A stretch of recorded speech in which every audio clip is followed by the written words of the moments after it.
Pemerintah Kota Makassar yang akan menurunkan tim detektor untuk melakukan pemeriksaan kesehatan di masyarakat pada Kamis 8 Juli 2021.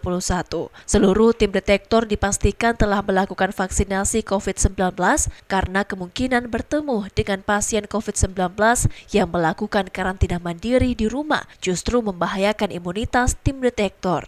Selain memberikan vaksinasi kepada para detektor, jaminan kesehatan dari BPJS juga telah diberikan. Wali Kota Makassar Muhammad Ramdan Pomanto mengatakan dengan turunnya tim detektor dipastikan akan banyak temuan kasus baru di lapangan. Hal ini pun dikhawatirkan akan membuat beberapa tim detektor juga terpapar COVID-19 sehingga khusus tim detektor pemerintah Kota Makassar akan menyiapkan tempat isolasi mandiri khusus dengan penanganan yang maksimal.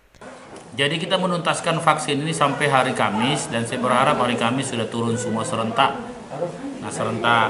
Nah, memang yang kita mesti antisipasi adalah kemungkinan ditemukan orang kebutuhan dengan isolasi mandiri yang harus lebih ketat. Nah, sehingga saya lagi rapat beberapa hari ini untuk mempersiapkan recover hotel atau recover apapun bentuknya. Jadi kita bicara tentang isolasi dengan kata recover tadi, misalnya recover hotel atau recover home. Ya, kita lagi persiapkan ini karena hari begitu mereka turun semua pasti menemukan orang-orang yang butuh isolasi mandiri.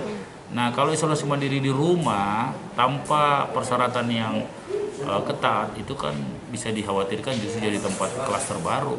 Wali Kota Makassar juga menambahkan seluruh tim detektor akan turun ke masyarakat dengan kelengkapan APD dan obat-obatan yang akan diberikan kepada masyarakat. Ira, Fajar TV dan Fajar Radio melaporkan.